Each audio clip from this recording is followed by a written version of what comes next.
pessoal, aqui quem vos fala é a professora Nayara. Eu estarei ministrando a vocês hoje mais uma aula, sequência das aulas que tivemos até hoje de acústica arquitetônica. Como vocês bem sabem, devido a essa questão de saúde mesmo, estamos vivendo um momento de algumas restrições, onde a gente deve ficar nas nossas casas, evitar o contato com outras pessoas, justamente para evitar a propagação dessa questão do vírus, do corona. Então, a gente está vivendo um momento de regime especial de aulas não presenciais. E é um momento de adaptação, para todo mundo, é um momento de adaptação para mim como professor e também para vocês como alunos. Então, todos nós passaremos por esse processo de adaptação. E eu estarei ministrando essa aula hoje, eu estou compartilhando a minha tela com vocês e vou explicando para vocês da mesma forma que eu faria isso dentro de uma sala de aula presencial. Posteriormente, a gente vai tirar as dúvidas através dos nossos chats e das nossas conversas e a gente vai debater sobre esse assunto de acústica da aula de hoje. Hoje a gente vai falar basicamente sobre tratamento acústico e algumas questões também de acústica arquitetônica, alguns fatores que interferem sobre a acústica arquitetônica. Então, é basicamente sobre isso a nossa aula de hoje e eu trouxe também alguns conceitos. É claro que a gente vai se basear em todas as aulas que tivemos até agora. Então, se vocês não se lembram mais, sugiro que antes de iniciar essa aula de hoje, que vocês deem uma olhada no material. Eu já encaminhei o material para vocês, então deem uma acompanhada nesse material para que ninguém se perca ou fique meio perdido nessa aula de hoje. Bom, continuando, eu trouxe um conceito, eu já trouxe esse conceito anteriormente para vocês, mas para introduzir a nossa aula e para ter certeza que está todo mundo alinhado, o som ele é toda vibração ou onda mecânica gerada por um corpo vibrante passível de ser detectada pelo ouvido humano. A gente já estudou sobre o ouvido humano, sobre como funciona o nosso ouvido, sobre como ele capta, ele faz essa captação do som e essa transmissão, essa identificação desse som. Então, é basicamente esse o conceito de som. E aí a gente vem para o conceito de ondas sonoras. Bom, as ondas sonoras elas são resultado das oscilações de moléculas no meio de propagação em torno de suas posições de equilíbrio. E aí eu trouxe um exemplozinho aqui, um desenhozinho aqui à direita. A água superficial de uma lagoa, considerado um meio elástico, quando excitada, ou seja, quando movimentada, quando a gente joga uma pedra, por exemplo, ela gera ondas, que são espaços de pressão e depressão, energia cinética, que é a nossa energia do movimento, passando por uma região de referência que a gente chama de energia potencial. Essa linha tracejada aqui seria a nossa região de referência, então quando a água está estática, ela estaria posicionada dessa forma. A partir do momento que ela é movimentada pela nossa pedra, por exemplo, quando a gente atira a pedra na água, ela gera essas ondas, esses momentos, esses espaços onde ela está sofrendo uma depressão e onde ela está sofrendo uma pressão. E aí a gente vem para os conceitos de frequência e período. Exercida uma pressão em um meio elástico, ocorrem essas oscilações cíclicas de pressão e depressão, que foi explicado no esqueminha anterior, em intervalos de tempo, ou seja, em um período específico, maior ou menor. E a frequência é o número de oscilações, ou seja, o número de vezes que isso movimenta, o número de vezes que essa onda vai se movimentar por um determinado período, ou seja, por um determinado tempo. Então, a gente tem aqui o nosso primeiro exemplo, A gente tem um movimento muito maior dentro de um intervalo de tempo. Então, é uma frequência alta, a gente tem muito mais oscilação dentro de um determinado tempo. Percebam que a gente tem aqui novamente a nossa linha de referência que eu trouxe para vocês aqui, que seria a nossa linha de energia potencial, nossa linha de referência marcada aqui.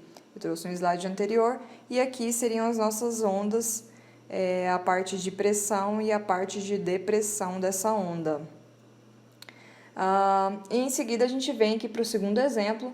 O segundo exemplo ele mostra uma frequência média, ou seja, uma onda que oscila um pouco menos que a de frequência alta, que oscila muito mais.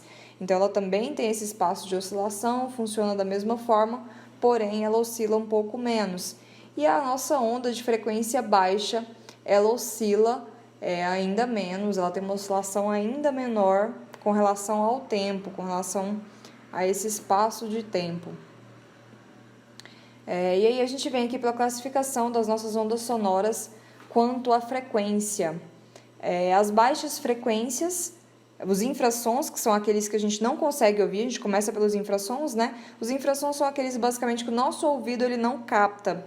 Porém, existem animais que conseguem fazer a captação de sons abaixo dessa frequência de 20 Hz, que é o que o nosso ouvido ele consegue captar. Existem outros animais, outros seres vivos que conseguem captar frequências diferentes da nossa frequência. E aí a gente vem para as baixas frequências, que são aquelas de 20 a 200 Hz, ou seja, os sons graves, que são aqueles sons, gente, que a nossa onda ela está variando bem menos, ela está se movimentando bem menos, porém ele tem um impacto muito maior, ela é uma onda muito mais pesada do que uma onda de frequência alta, ela gera uma movimentação de ar muito maior, por exemplo. E aí a gente vem para as nossas médias frequências, que são de 200 a 2000 Hz, que são os nossos sons médios, né? Que seriam esses sons aqui desse esqueminha do meio, essa onda sonora do meio. E a gente tem as nossas altas frequências, que são aquelas ondas que oscilam muito mais dentro de um determinado intervalo de tempo, que são os nossos sons agudos. E a gente tem também os ultrassons, inclusive aqueles utilizados, por exemplo, para exames, para diagnósticos, enfim. Também é utilizado esse mesmo sistema de som voltado para essa questão de diagnósticos. E no caso, esses ultrassons, eles são acima de 20 Hz, eles também não são perceptíveis ao ouvido humano. E, novamente, existem animais, existem outros seres que conseguem captar essas frequências que o nosso ouvido já não consegue mais fazer essa captação. E aí a gente vem para a nossa velocidade de propagação do som, que a gente representa pela letra C. O som ele se propaga em uma velocidade diretamente proporcional a essa questão da densidade do meio. E a velocidade da propagação desse som, ela é proporcional, diretamente proporcional a questões de temperatura, ela é diretamente proporcional também a questões de umidade, então tudo isso interfere sobre essa velocidade de propagação e ela não sofre influência da pressão atmosférica e ela não varia com a frequência. E aí a gente vem para o nosso comprimento de onda. A maior parte, gente, das nossas variáveis dentro da acústica, a gente vai ver representada por letras gregas. Basicamente, essa letrinha aqui diferente, esse Y de cabeça para baixo, a gente chama de lambda, é a 11ª letra do alfabeto grego. E ela representa esse comprimento de onda dentro do nosso estudo de ondas, né? Bom, ela é a distância percorrida pela onda sonora segundo um ciclo completo de pressão e depressão. Então, um ciclo completo de pressão, ou seja, uma ondinha para cima, uma ondinha para baixo. Então, esse ciclo se inicia aqui, na parte de baixo, sobe, pega a onda completa e finaliza aqui na parte de baixo novamente na metade. Então, esse intervalo entre uma onda e outra corresponde exatamente a um ciclo completo de pressão e depressão. A gente pegou uma depressão completa e duas meias pressões, que no caso daria uma pressão completa também. Meio confuso, mas acho que dá para visualizar isso bem no nosso esqueminha, no nosso desenhozinho. A nossa lambda, né? Ela é um comprimento de onda de uma onda sonora ou uma onda eletromagnética. O nosso C da formulazinha, ele é a velocidade de luz no vácuo e ele corresponde a aproximadamente 300 mil quilômetros por segundo e transformando isso em metros por segundo seria 300 milhões de metros por segundo. E aí a gente vem para a frequência de onda, que seria de aproximadamente 1 por segundo, que seria 1 Hz. E aí a gente entra nos conceitos de intensidade do som. Sempre a gente já estudou sobre isso, que o som, a tendência é que ele diminua a audibilidade à medida que o meu receptor ele se distancia da fonte que está se disseminando, que está propagando aquele som. Então, à medida que o meu receptor ele se distancia, essa intensidade, esse som, ele vai chegando mais baixo ao ouvido desse receptor. Então, essa questão da intensidade de som é basicamente relacionada a isso, essa questão da distância, né, da minha fonte para o meu receptor. E aí eu trouxe uma imagenzinha que mostra mais ou menos como funcionaria isso. Aqui no meio, né, tem essa onda, ela está sendo emitida e essa seria a primeira variação dela, e à medida que ela vai se movimentando, ela vai sofrendo vai se distanciando, ela vai sofrendo outras variações com relação à intensidade, ou seja, ela vai perdendo intensidade. E aí a gente vem para uma questão de alcance do som. É uma experiência realizada em Lyon, junto às margens do rio Sena e sobre os lagos, sobre 2 lagos na França. Para analisar as boas propriedades refletoras da água, chegou-se à seguinte conclusão: ao se posicionar adequadamente uma fonte, ou seja, um ser humanozinho aqui produzindo o som, ao se posicionar adequadamente uma fonte de frente a um espelho d'água de grande extensão, o som ele pode alcançar 1.500 metros de distância e, dependendo das circunstâncias, chegar a 2.500 metros de distância. Se vocês já tiveram a experiência de estar em um lago muito grande, por exemplo, esses lagos de usinas, que são muito comuns aqui em Goiás, se vocês já tiveram a experiência de estarem num lago desse, vocês provavelmente já se depararam com esse tipo de situação, que quando você está ali dentro do lago ou na margem dele e você emite algum som, esse som se torna muito mais audível a uma distância imensa, às vezes, do que ele seria se você estivesse em outro meio, se você não estivesse ali diante desse espelho d'água. Então, essa água ela ajuda nessa questão dessa propagação do som, desse alcance do som. E aí a gente vem para as questões de mascaramento de som, que consiste basicamente na sobreposição de sons. Ou seja, quando a gente tem 2 sons competindo, tipo quando o professor quer falar e os alunos estão conversando, é basicamente isso. Quando tem 2 sons competindo entre si, existe uma questão de intensidade e que o de maior intensidade, ou seja, o que está mais alto ali em termos de volume, ele tem uma intensidade maior, ele acaba sobrepondo outro som. Então, quando o professor está ali dando aula na frente da turma e a galera está toda conversando, vocês concordam que a emissão de som das pessoas é muito maior do que de uma só fonte, um só professor falando na frente e 30 pessoas conversando dentro da sala? A emissão de som é completamente diferente, né? Então, a intensidade de som produzida por 30 alunos conversando é completamente superior à intensidade de um professor somente na frente da sala tentando emitir som. Então, existe essa competição mesmo entre os sons. E aí, o som que tiver maior intensidade, ele vai se sobrepor ao outro som. E aí a gente vem para 2 conceitos que são muito importantes dentro dessa questão da acústica, que é o de difração do som, que consiste basicamente na propriedade em que uma onda sonora possui de transpor obstáculos posicionados entre a fonte sonora e a recepção, mudando a sua direção e reduzindo sua intensidade.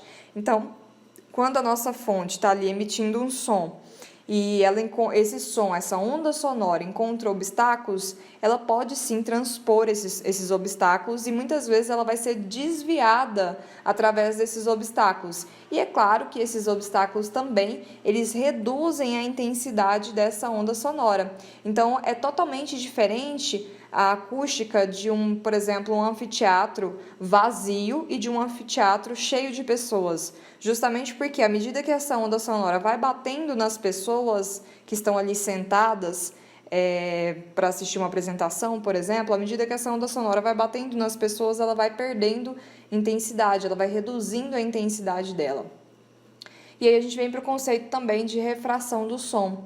recebe o nome de refração, a mudança de direção que uma onda sonora sofre quando passa de um meio de propagação para outro. Essa alteração de direção é causada pela brusca variação de velocidade da propagação que sofre a onda. Então, muitas vezes, essa questão da refração do som também está relacionada à questão de transposição de obstáculos também.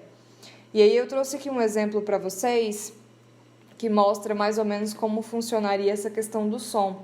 Aqui tem uma pessoa em cima de um palco emitindo um determinado som, ele seria a fonte emissora, e aqui o ponto 2, que seria outra pessoa, a fonte receptora. Bom, existe a questão da sombra acústica, gente. E a sombra acústica é aquele espaço em que a onda sonora teria dificuldades de penetrar aquele espaço justamente pela existência de um obstáculo. Então, por exemplo, essa altura do palco, ela interfere nessa questão da minha sombra acústica. Quanto mais alto for o meu palco em relação a esse espaço inferior da plateia, maior vai ser essa questão da minha sombra acústica, vai existir uma sombra acústica muito maior. Então, se tiverem cadeiras, por exemplo, aqui embaixo, além de atrapalhar na visibilidade, as cadeiras que estiverem muito embaixo aqui e o palco é muito alto, elas não vão conseguir ter visibilidade do palco. E, consequentemente, elas também vão ter uma dificuldade de audição, porque essa onda sonora vai ter dificuldade de chegar nesse espaço de sombra acústica. E aí a gente vem para alguns conceitos também com relação à ressonância do som, que é a vibração de determinado corpo por influência da vibração de outra na mesma faixa de frequência.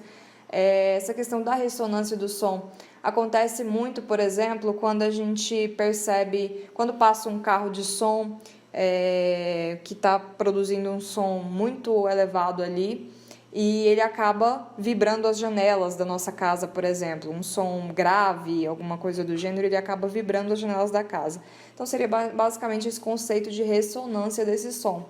E acontece também o processo de reflexão do som, que analisando vetorialmente uma onda sonora, o comportamento é exatamente o mesmo da ótica da física. Então, acontece, você está emitindo um som, esse som ele vai se deparar com algum obstáculo, né? Que no caso eu trouxe para vocês um exemplo como se fosse um paredão mesmo. A pessoa está conversando ali, ela está emitindo um som, esse som vai bater nesse obstáculo, ele vai retornar à fonte emissora. Então, essa onda sonora ela vai bater nesse obstáculo e ela vai retornar a essa fonte emissora. É um processo que a gente chama de reflexão desse som. E aí a gente vem para os conceitos de inteligibilidade, que a gente já deu uma estudada sobre isso também nas nossas aulas, né? Essa questão da inteligibilidade é uma questão fundamental dentro da arquitetura. A gente estuda a acústica justamente para proporcionar isso dentro dos ambientes arquitetônicos, né? Porque isso volta-se para as atividades que acontecem dentro de qualquer edificação.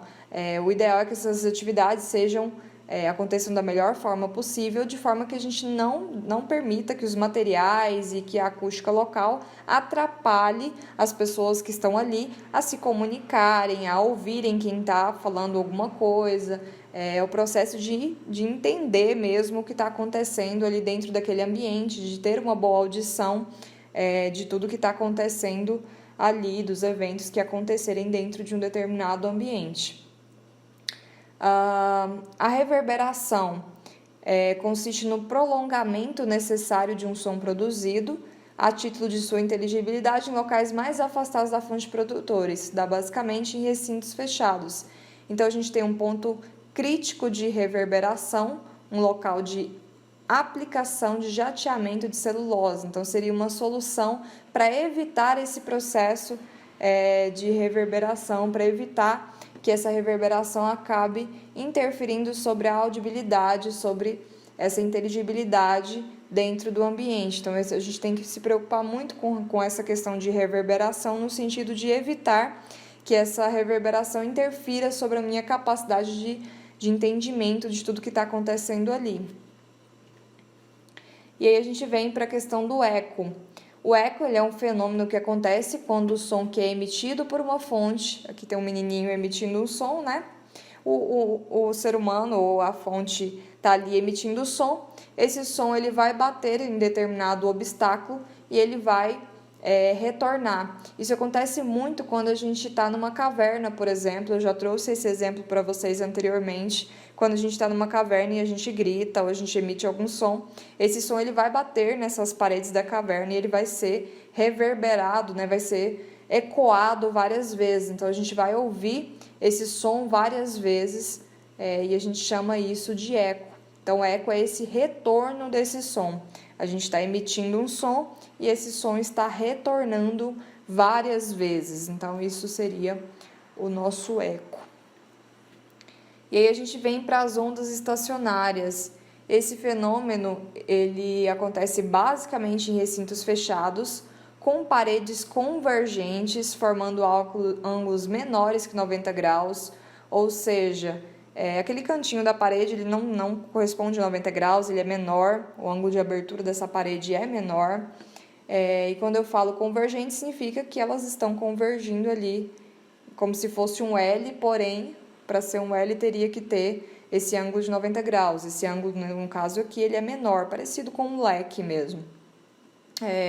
Então, essas paredes convergentes formando ângulos menores que 90 graus, consiste na superposição de duas ondas de igual frequência, mesma amplitude, mesmo comprimento, mesma direção, porém elas se propagam em sentidos opostos.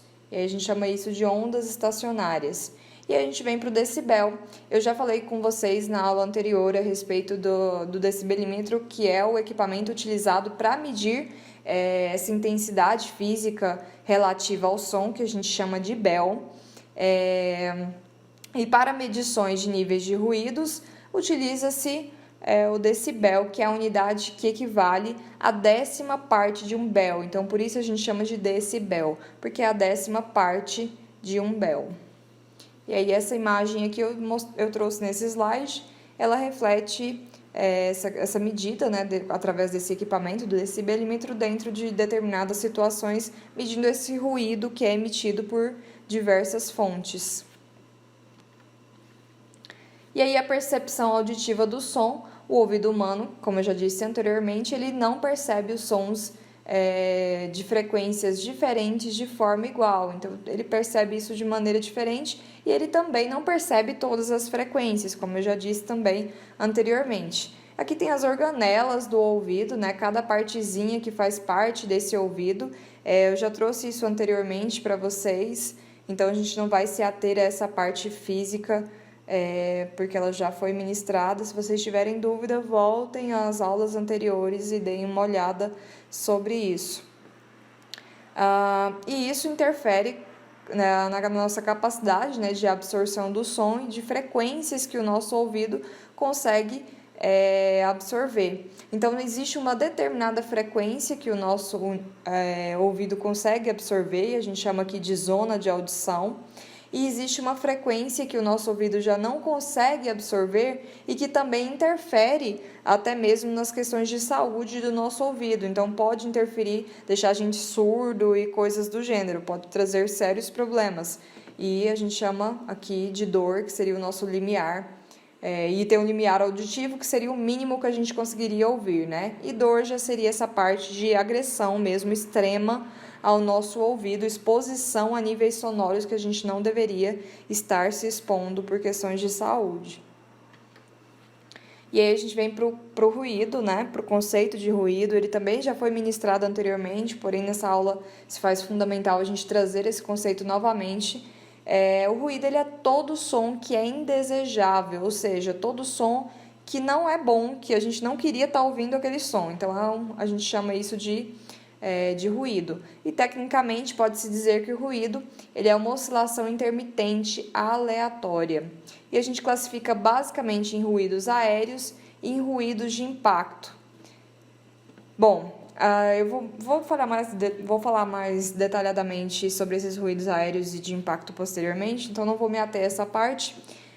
A gente já estudou também sobre essa questão dos efeitos que o ruído pode causar sobre o ser humano, né?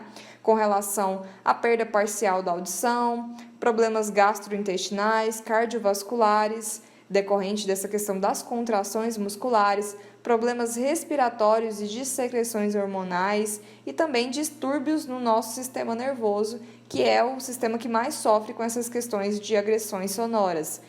O sistema nervoso simpático, ao ser exercitado, enrijece os órgãos que ele governa, induzindo ao aumento da pressão arterial, por exemplo. Então, o ruído ele interfere sobre essas questões de saúde do nosso corpo. E aí a gente volta no conceito aqui do que seria esse ruído aéreo, que são os sons emitidos de forma aérea, que são os sons transmitidos de forma aérea. Então, quando a gente produz uma fala, ou a gente está ouvindo uma música, uma buzina no trânsito, por exemplo, são sons aéreos, eles se transmitem através do ar, eles se propagam através do ar.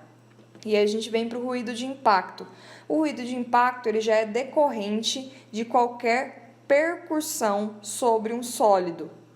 Quando a gente está em um apartamento, por exemplo, e uma pessoa anda de salto fino no andar de cima e a gente consegue ouvir nitidamente aquele barulhinho do tac-tac do salto andando sobre a laje.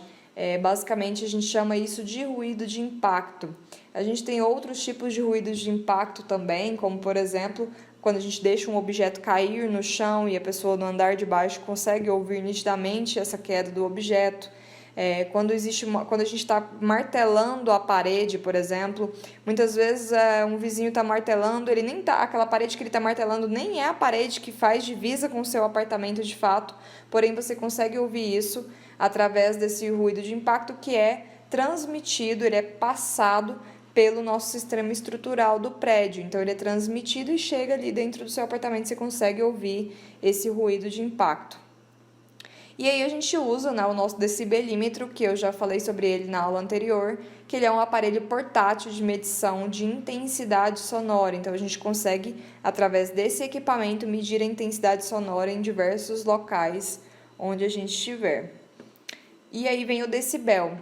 É difícil obter com um só valor a medida de um nível acústico, ou seja, um valor objetivo que se aproxime o máximo possível da percepção do ouvido humano. Então, ele é um sistema empregado universalmente para definir com um só valor o nível de pressão acústica de um determinado som, de um determinado local. E aí a gente tem aqui as nossas regras básicas com relação ao nível de decibéis, esse nível sonoro que pode existir dentro de cada tipologia de ambiente. E a gente tem normas específicas que tratam sobre isso. A gente vai ver posteriormente mais detalhadamente sobre essas normas, porque sempre que a gente for fazer um projeto acústico, a gente vai precisar se basear nessas normas para ter certeza de que a gente está fazendo um projeto que está atendendo a legislação. Então, a gente tem aqui que os hospitais, eles podem produzir dentro dos apartamentos de 40 a 50 decibéis, dentro dos laboratórios e áreas de uso público também de 40 a 50, dentro das áreas de serviço de 45 a 55, então já pode ter um pouco mais de barulho, justamente porque a área de serviço é a área de cozinha, a área de lavanderia, onde naturalmente a gente já tem um aumento dessa questão do ruído, dessa questão dos barulhos. E aí nas escolas, nas bibliotecas, salas de música, salas de desenho, a gente tem de 35 a 45 decibéis. Nas salas de aula de 40 a 50, nos espaços de circulação de 45 a 55. E aí a gente vem para os hotéis, nos apartamentos, a gente tem cerca de 45 ou de 35 a 45, que é o recomendado por norma. Restaurantes e salas de estar de 40 a 50, portaria, recepção e circulação de 45 a 55. E nos outros ambientes, nos outros demais tipologias arquitetônicas, enfim, isso não varia muito. É claro que existe algumas variações, por exemplo, os locais para esportes, eles já suportam uma carga de volume muito maior, justamente porque são espaços onde acontecem atividades esportivas, as pessoas estão eufóricas, elas gritam, então são espaços onde esse nível sonoro ele é aumentado naturalmente. E aí a gente vem para as questões de tratamento acústico. Bom, tratar acusticamente um ambiente consiste basicamente em observar alguns quesitos. Primeiro, dar-lhes boas condições de audibilidade, ou seja, permitir que o som chegue de maneira audível, inteligível a quem estiver ouvindo, né, ao nosso receptor, seja através das absorções acústicas dos revestimentos internos, ou seja, pisos, paredes, tetos, dentre outros, ou em função também da geometria interna, que seria esse direcionamento das reflexões internas. A ideia é que a gente sempre bloqueie ruídos externos que possam vir a perturbar a boa audibilidade do recinto, então impedir que esses ruídos externos, que esses barulhos externos, eles interfiram sobre a capacidade de comunicação dentro de uma edificação e bloquear os possíveis ruídos produzidos no recinto de tal sorte que não perturbem também o entorno. Então a gente tem que impedir que o som de fora entre para dentro daquela edificação e que o som de dentro daquela edificação saia para fora também daquela edificação. E o tratamento acústico, como a gente já viu anteriormente também, especialmente através dos trabalhos apresentados pelos nossos colegas, né? Ele não se trata somente de recintos fechados. Ele acontece também, esse tratamento acústico também pode acontecer e deve acontecer em recintos ao ar livre. Eu disse para vocês a respeito dos anfiteatros, inicialmente como eles surgiram, né? Como isso funcionava. E eu disse para vocês que eles aconteciam, né, em espaços abertos e existia esse controle lá desde os gregos, os romanos, já existia esse controle desse som mesmo no espaço aberto. Então é possível que a gente faça esse tratamento acústico mesmo no espaço aberto.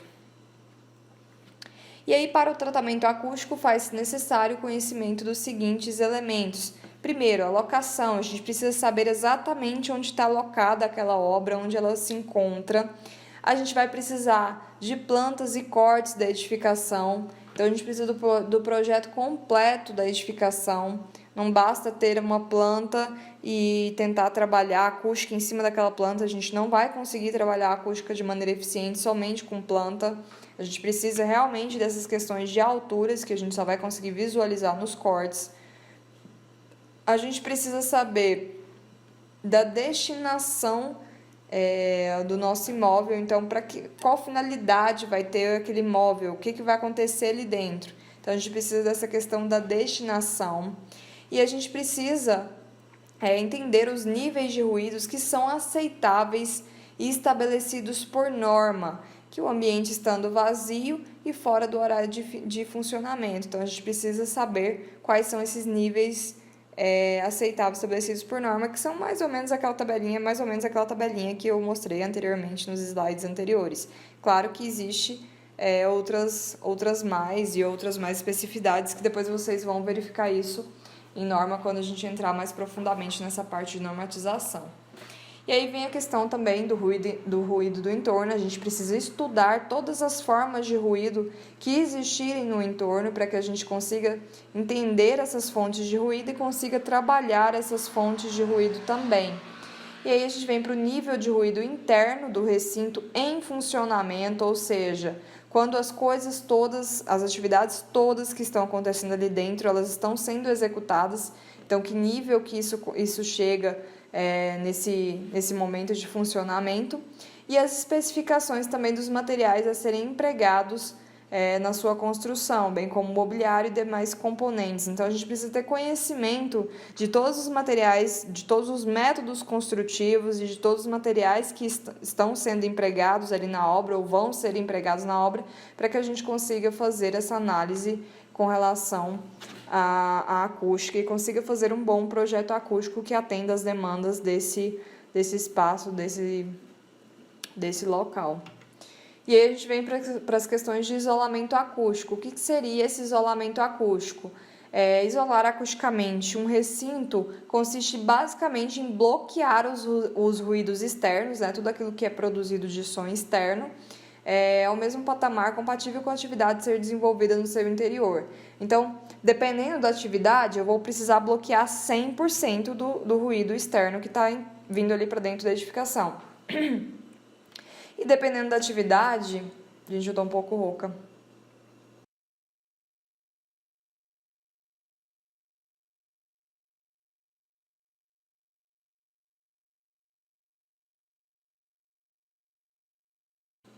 Dependendo da atividade que estiver acontecendo ali, gente, dentro do ambiente, eu posso permitir um pouco de passagem de ruído. Então, eu não preciso vedar completamente 100% aquele ruído, porque acaba que eu consigo trabalhar, executar as atividades ali de forma eficiente, sem que tenha esse isolamento 100%, porque às vezes o isolamento 100% ele é muito mais oneroso. Então, ele precisa haver um equilíbrio, né, um estudo de equilíbrio mesmo, com relação ao que eu posso permitir de passagem de som e o que eu não posso permitir de passagem de som.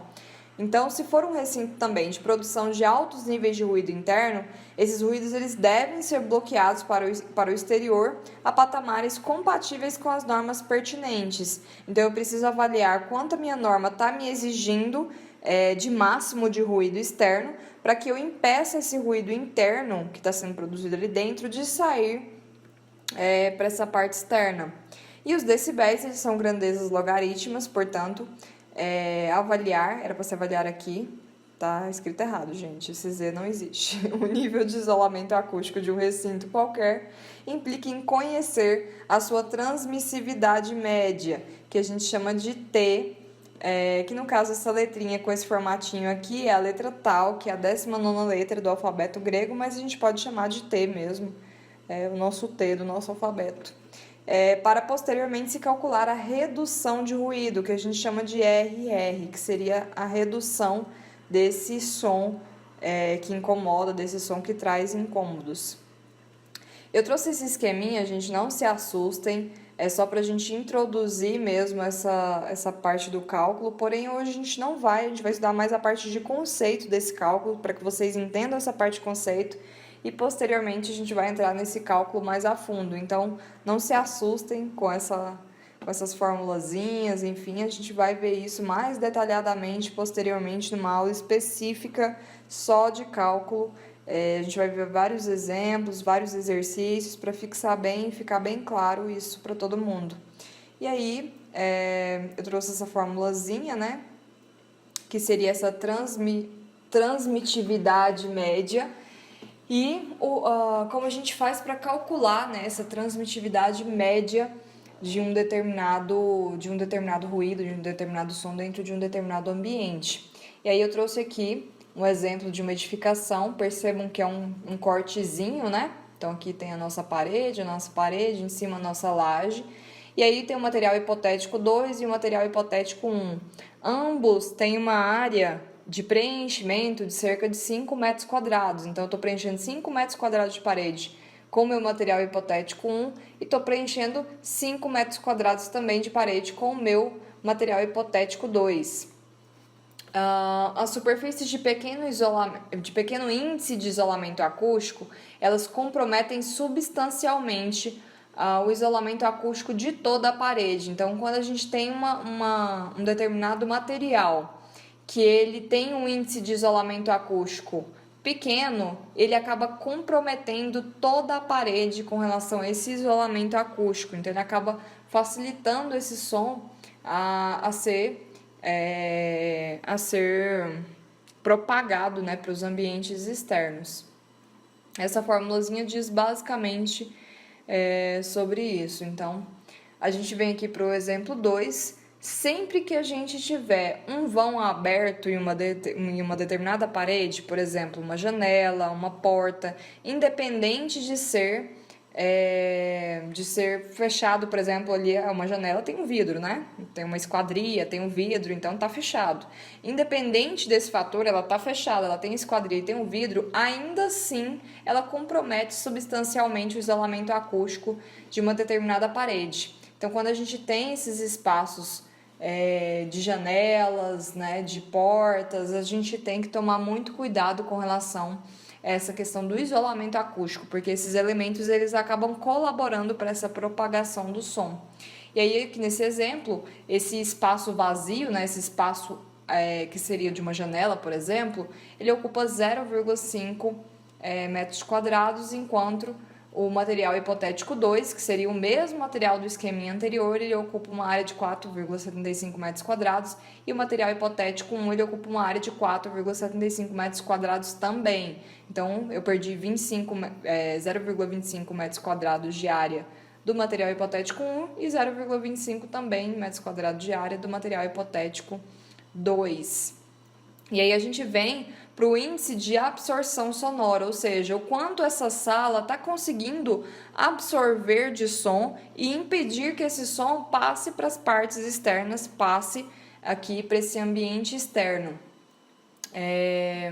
Então, basicamente, vocês percebam que, através desse cálculo, eu consigo identificar que no ambiente hipotético aqui 1, nesse ambiente 1, eu consigo reduzir a produção de ruído, ou seja, eu consigo reduzir a transposição desse som para a parte externa a cerca de 13 decibéis.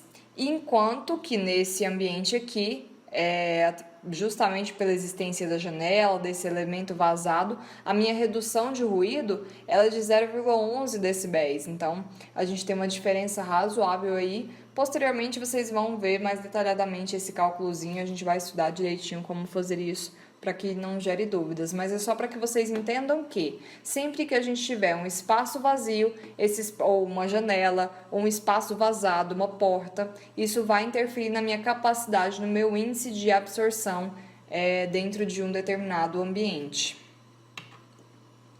E aí a gente vem para o conceito de absorção acústica. A absorção acústica consiste em atenuarmos os efeitos dos sons em ambientes, posto que quando o som atinge uma superfície lisa e dura, parcela significativa dele é refletida. A gente já falou sobre isso, que quanto mais for uma superfície for mais lisa, polida e dura, ela consequentemente vai refletir muito mais o som. E quando ele também atinge uma superfície, essa onda sonora atinge uma superfície macia, já acontece o efeito contrário, né? Que uma parcela significativa desse som é absorvido justamente por essa superfície macia ou rugosa, né? Que absorve essa onda sonora, absorve parte dessa onda sonora. Bom, a absorção acústica total de uma parede consiste no somatório dos produtos de cada componente dessa parede, que é mais ou menos esse esqueminha que eu trouxe no slide anterior para vocês aqui. Então, essa absorção acústica total de uma parede, ela consiste no somatório desses produtos de cada área componente dessa parede, que a gente chama aqui de SI, pelo seu coeficiente de absorção acústica, que a gente chama aqui de alfa-I. Essa letra aqui é a primeira letra do alfabeto grego e a gente usa ela para simbolizar essa parte do coeficiente de absorção acústica.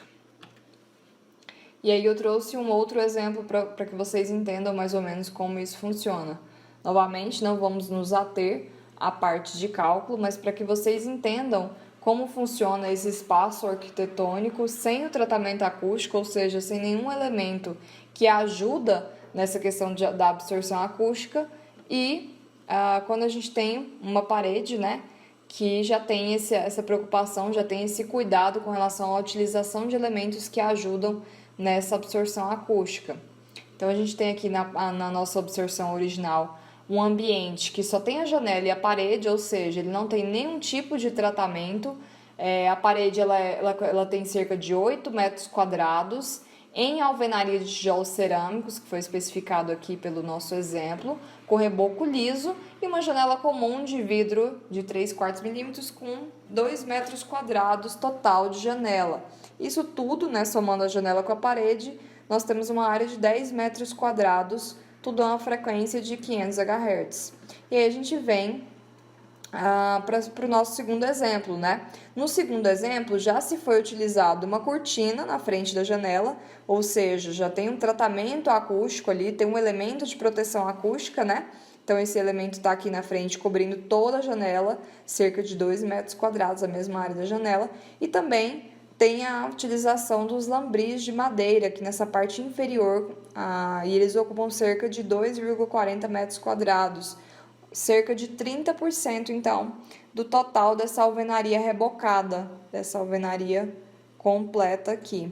E aí, através dessa questão dos materiais, do coeficiente de absorção de cada material, e a gente tem umas tabelinhas específicas disso, eu vou passar essas tabelinhas posteriormente para vocês, Através disso, a gente consegue ver a questão da absorção de som dentro de um ambiente. Então, percebam que nesse ambiente hipotético 1, sem tratamento acústico algum, a nossa absorção sonora, ou seja, o que o nosso ambiente consegue absorver do som que é produzido dentro, é de cerca de 0,52, ou seja, é uma absorção muito pequena.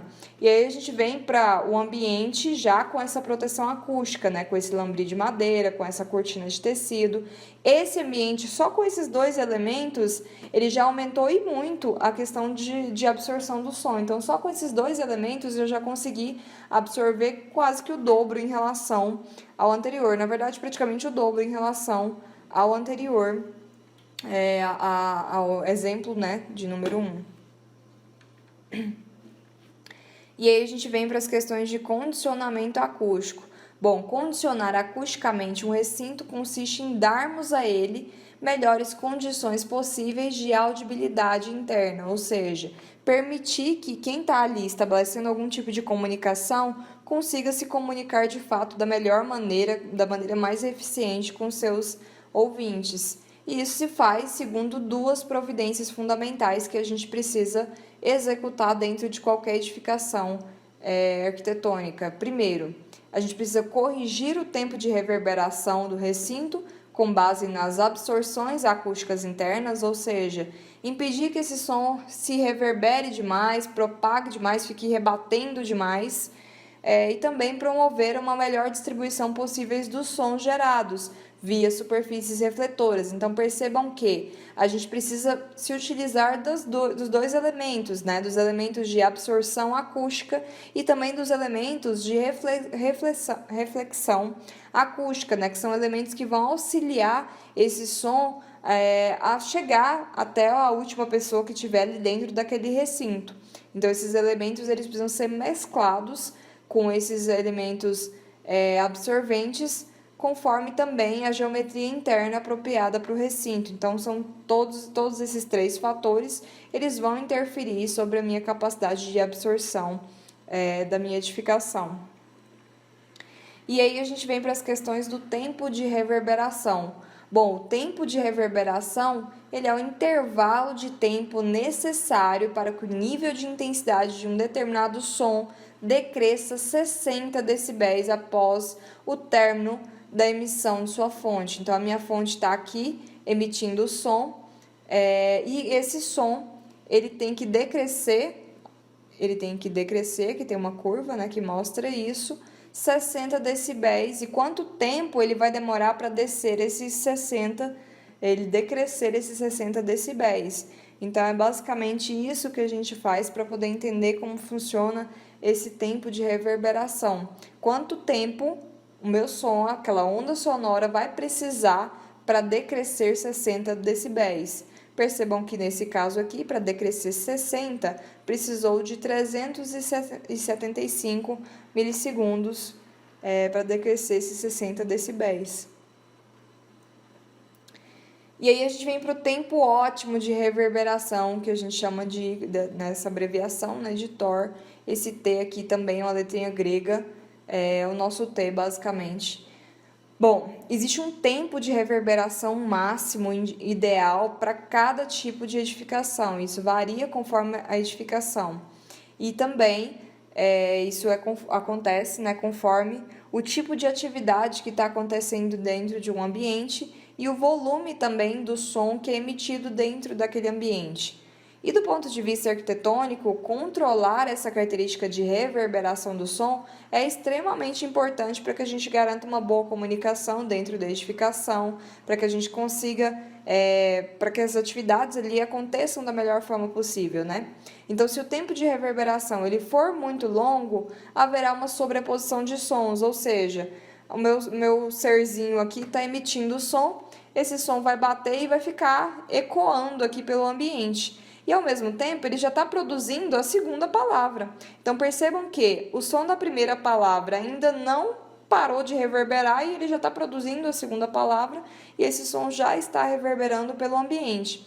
Então, quando a gente tem um ambiente que é extremamente reverberante, ou seja, tem muitos materiais que colaboram para essa reflexão do som, esse som vai ficar ecoando infinitamente ali dentro desse ambiente. O som vai bater várias vezes, a minha onda sonora vai bater várias vezes e eu vou conseguir ouvir ela também várias vezes. E já se acontecer o contrário também, se a gente tiver um ambiente que é extremamente absorvente, ou seja, todos os elementos que estão ali dentro são absorventes, eu também vou ter dificuldade com relação a fazer com que esse som ele chegue nos pontos mais afastados da fonte. Então, às vezes, por exemplo, um teatro, se eu tenho elementos demais ali que fazem essa absorção do som, eu vou impedir que esse som saia da minha fonte, do meu interlocutor ali, e consiga chegar ao meu ouvinte, o meu último ouvinte, as últimas fileiras, por exemplo, elas vão ter dificuldades em ouvir esse som que está sendo emitido pelo meu interlocutor, pela pessoa que estiver ali ministrando uma palestra, ou às vezes fazendo uma apresentação teatral. Então, a gente precisa ter esse equilíbrio conforme a atividade que for acontecer dentro daquela edificação. Bom, e aí a gente adota internacionalmente esse gráficozinho aqui, que mostra basicamente a respeito do volume em metros cúbicos dentro de uma edificação e do tempo de reverberação em segundos, de acordo com o volume. Então, percebam que existe uma linhazinha aqui na vertical, né, que seria esse tempo de reverberação em segundos, aqui 0 segundos e a parte superior do gráfico 2,4 segundos, e aqui conforme o volume da sala. Então, à medida que esse volume aumenta, ou seja, a minha sala está maior, é uma sala maior, eu posso permitir com que esse som reverbere um pouco mais, justamente porque eu preciso fazer com que esse som também chegue, né, ao último ouvinte lá. E aí a gente tem aqui alguns exemplos, né, dos tipos, né, de edificação, conforme o tipo de edificação, o volume dessa edificação também e o tempo de reverberação. Então, a gente puxa uma linhazinha aqui, acha, por exemplo, vamos supor que seja um cinema de 6.000 metros quadrados, 1.000 metros cúbicos, né? A gente tem aqui um cinema de 6.000 metros cúbicos, a gente vem aqui para a linhazinha do cinema e procura aqui quantos segundos de reverberação deveria ter. Seria aproximadamente aqui quase 4 segundos, né? Seria 0,2, quase 0,4 segundos. Percebam que não é nem 1 segundo essa reverberação, é menor do que 1 segundo. E aí a gente vem para as questões de acústica arquitetônica também com relação às esquadrias. Essa parte da aula vai ser ministrada na aula seguinte, eu vou trazer essas partes mais específicas de acústica na próxima aula. Então, a nossa aula de hoje termina por aqui. Se vocês tiverem qualquer dúvida, qualquer dificuldade, entrem em contato pelo nosso Google Classroom, não deixem essas dúvidas e vamos estar também online, né, durante o horário da aula, vamos todos participar para que a gente consiga tirar essas dúvidas, para que a gente consiga conversar, ter uma conversa sobre esse tema, né, da aula de hoje. E se surgirem qualquer problema, qualquer dificuldade, se vocês não estiverem conseguindo acessar as nossas plataformas ou coisa do gênero, entrem em contato pelo meu e-mail. Vocês já têm o meu e-mail, eu vou deixar ele também na descrição aqui do vídeo para caso alguém não tenha. E a gente vai conversando a respeito disso. Eu espero que a aula de hoje tenha sido suficiente para que vocês consigam entender os conceitos que a gente precisava, né, entender na aula. Eu espero que eu tenha conseguido ser clara com tudo que eu estou explicando. Para mim é uma ferramenta meio complexa, né, essa questão de lidar com áudios, vídeos, enfim. Estou lidando com algumas limitações, enfim, mas a gente vai evoluindo e é um momento de adaptação para todo mundo. Eu tenho certeza que depois desse momento de adaptação, com certeza todos nós vamos evoluir em muitos aspectos, principalmente com relação à utilização de novas ferramentas, né, de ferramentas que podem auxiliar na nossa sala de aula, que podem auxiliar nas nossas apresentações, que podem auxiliar nos nossos trabalhos. Eu tenho certeza que esse momento de adaptação, apesar de ser um momento difícil, né, com certeza, mas que ele vem a somar, porque a gente vai aprender muito com isso, a gente vai desenvolver muitas habilidades com relação a isso. Então, por hoje é só. Até a próxima aula. E é isso.